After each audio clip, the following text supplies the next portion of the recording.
Sturkey, renowned barber and owner of Qure Barbershop, is using his space for art, commentary, and social gatherings. In this episode of Defrag Mind Spirit, his peers, entrepreneurs Rudy and Anthony Clark, owners of Daily Sole and I.C.O.N, join us for a discussion about masculinity, depression, fatherhood, and self-care. So let's get to it. There's been a massive spotlight on mental health. Men are embracing their vulnerability, or at least making the effort to embrace their vulnerability. Why do you think it's important for men to talk about mental health with other men? And it's a two-pronged question. Do you see the shift happening in the barbershop? I feel like the biggest thing was speaking about mental health with other people is because I feel like we overcome by each other's testimonies. You never know if that person may have went through some of the things you went through without you sharing it. Example I'll give is when I was a kid, I got molested as a child. And I held on to that for years when it literally would bear me down because I was too embarrassed as a man to talk to somebody about it. But as I got older and I got the strength to talk about it, and then I shared my story to a huge platform, like 400 people, I can't even remember how many other grown men came up to me after that, after my speaking engagement, and told me that they went through the same exact thing and they understand. So if I would have never put my pride to the side and stopped trying to be cool, trying to be tough, and showing my vulnerability and being transparent, you never know what type of impact I wouldn't have been able to have on those men's lives that came up to me to speak to me afterwards. As far as it goes in the shop, mental health, we talk about that all the time. Like the environment that we have here, the vibe that we have here, it's like it's an open book. Like we discuss everything in here, you know what I'm saying? I don't have no issue coming in here and sharing what issues I go through, just like none of the barbers that we have. We all speak about it, and it creates an environment where other men feel comfortable speaking about personal issues that they've dealt with as well. Rudy, Anthony, what do y'all think? To bounce back on that, I really think like it just comes down to relatability. You know, when I lost a parent, I lost my mom when I was 6 years old. So when I was a kid, I thought dealing with death was exclusive to me. I thought it was something that only I had gone through. But as I got older and sharing my experience with other people, I've realized that death is a part of life that everyone has to deal with, and people deal with it at different stages. And it's not just something that only I had to go through. So I think what Corey's saying is right. The reason why you want to talk about it is you want to know that what you're feeling, other people have felt, other people are feeling it currently as well. Any thoughts on that?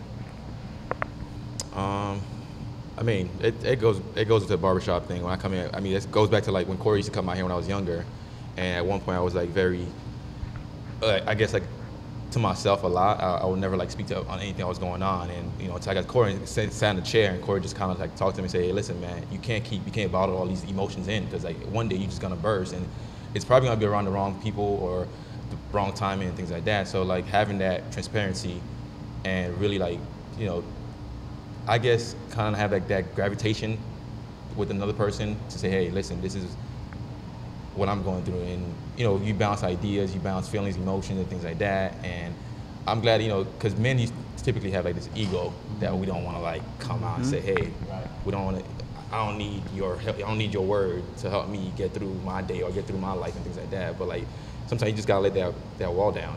And so Bones basically didn't tell you to man up, right? No. He actually listened to you. He listened to me. So, and, you know, so let's get on a topic about manning up. What type of images does that spring up in your mind when you hear the term man up? And in what context can you use man ups? Like for example, on a football field versus telling your crying son to man up versus telling a deadbeat father to man up.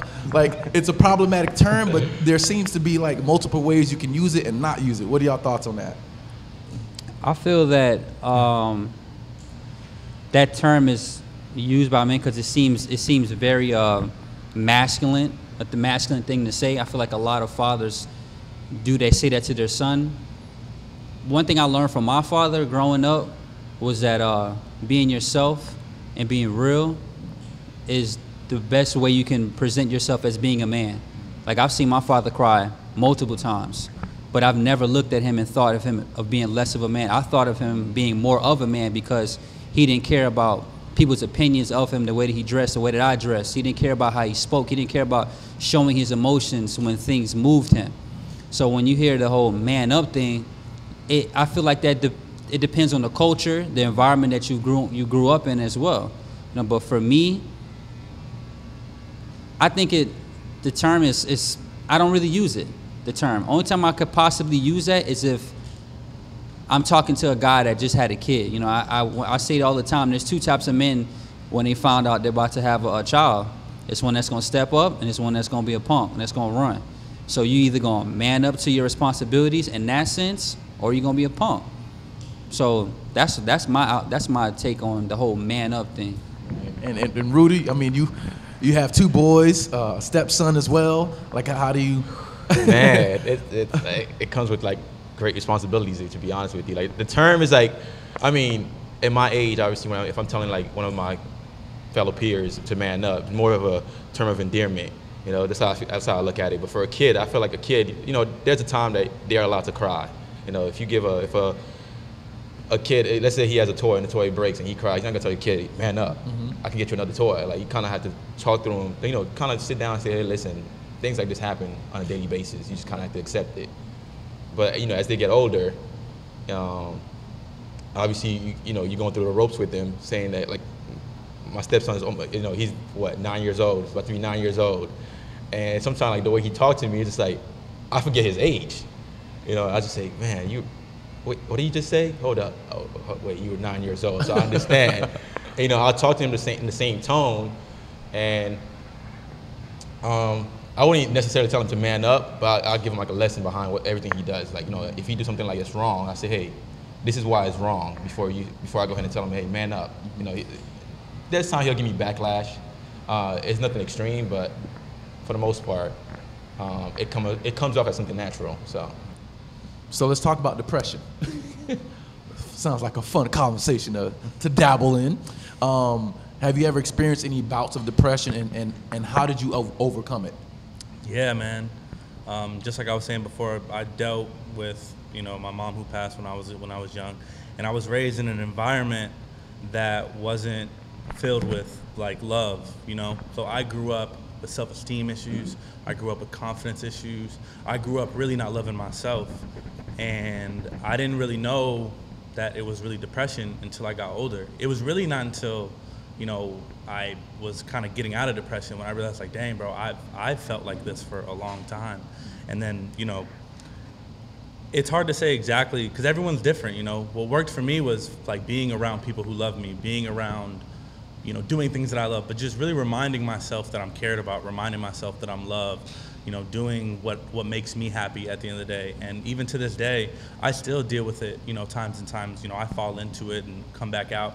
But what always works for me is just being around people who genuinely care about me and reminding myself that at the end of the day, what you've done has positively impacted these people. Like, you have value to these people. You have value to your group. And it's difficult sometimes, bro. You know, Rudy was there with it. I had, like, I guess, an episode in September, and I was just out of it. I just didn't want to do anything. But overall, you have to find what works for you. You know, depression isn't like a common cold where you just take 2 pills and you're good. You know, you really have to find yourself. You have to find what makes you happy, you know, at the end of the day. And, you know, there's not one way to it, you know. It's different for everybody. A lot of times people don't associate a barbershop with self-care. The word self-care is normally a word that is used to sort of market towards women in that regard. You know, getting their nails done, getting their feet done. As men, what are you doing for self-care? For me, a haircut is, I guess I don't have that same appreciation for a haircut as somebody who is not a barber. I give the example of if I worked at Burger King and I cooked burgers all day long, and I go home, I don't want to eat a burger. You know what I'm saying? If somebody asks me, like, why you don't always have a haircut? You work at a barbershop. Because I'm cutting hair all day long. When I'm done with work, I'm ready to go home, bro. You know what I'm saying? But for me, the self-care thing, that goes hand in hand with how I got out of my depression as well. Was because when I was in my depression, my deepest depression I ever had was the process of me opening up the shop. And that's where the whole name of the barbershop comes from, was me being in that state of depression. And the things that I've noticed was, like what Ann said, was being around positive people. But the hardest thing for me was looking myself in the mirror and being real with Qure and recognizing these are things that you need to do in order to get to this next step. Like little things like me that help with my self-love thing is my first battle of the day is making up my bed. That encourages me. That makes me feel better about myself. You know, being clean, being cleanly. You know, like I said, like early on when I was molested by a family when I was a child, it was in the bathroom, it was in the shower, it was in the bathtub. So for years I dealt with a lot of depression and anxiety with taking the shower because it automatically resonated those emotions of me being a kid. Like I would get anxiety attacks when I'm going to take a shower. Like the normal things for people was something that was dramatic for me. So now the stuff that makes me feel better about myself are the simple things. Making up my bed, the simple thing like taking a shower and going to the gym. Seeing progression in my life from a personal and my physical form and my mental form is what matters the most to me. Not so much the, you know, dressing up and getting my hair cut. Those things don't really move me in that sense. For me, it's much more mental. You know, the encouragement of placing a goal and then accomplishing that goal. You know, starting my day off with a W, not a L. You know what I'm saying?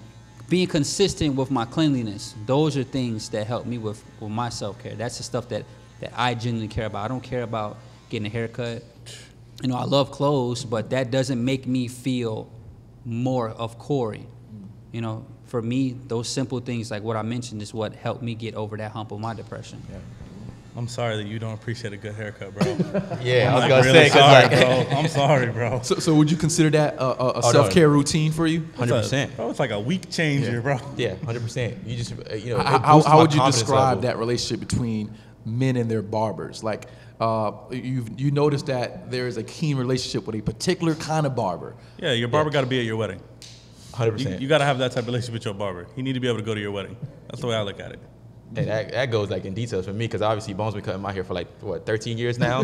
So it's like, you know, without a doubt, Bones gonna be on my wedding. You know, he probably gonna be sitting right next to me cutting my hair as I'm saying my vows. do you think like self-care is like not gender specific anymore? Like for the longest, absolutely guys have never got like a petty or a mani. Well, because like now. because it was put in the light of it being emasculine. Yeah. For a man to go get their nails and their feet done, it was like, oh, what's wrong with this dude? That's what females do. You know what I'm saying? For a man to upkeep with his looks, get his eyebrows done. I see a lot of guys getting waxing now. A lot of guys are doing the facial pores and getting the stuff out. For a long time, esthetician, like that practice was for women, predominantly a female-based industry. But now it's easy. It's like really starting to transition over where men were like, well, shoot, I want to wax, you know, I want to wax my eyebrows. It comes down to like hygiene. Yeah. It's what it comes down to. You know, exactly. Taking care of yourself. I mean, I think we're all deserving of it. You know, you don't want to just like go, you know, walk outside looking like any type of way. You want to be presentable to like people. Do you guys feel like the trend of like barbershops and like just like Wilkins was saying, like the relationships with the barbers has made that stuff less like emasculating? Of course. Because I mean, I try to be pretty as much as I can. You know what I'm saying? I try to keep my feet and my hands done. You know what I'm saying? I keep myself up. Yeah, I think now we're respecting people's boundaries. Yeah. Right. And, because you know, a client will ask a barber like, "Hey, bro, what do you think about this? Is that weird?" I've had dudes ask me like, "You think that's gonna be too much?" Like, hell no, bro. If it's gonna be clean, yeah, by all means, do it. Yeah. You know what I'm saying? And full I mean, we're all heterosexual men. What I meant by boundaries is that if you're a homosexual man, then okay, you do you. But I feel like heterosexual men may feel like the proximity is too close to that. But now we're just comfortable with saying, hey, look, this is just a matter of being a human being. That's what it comes down to, bro. Is at the end of the day, it comes down to what you're comfortable with yourself and not giving a damn about what anybody else has to say about you. I dress how I want to dress, bro. I do not care.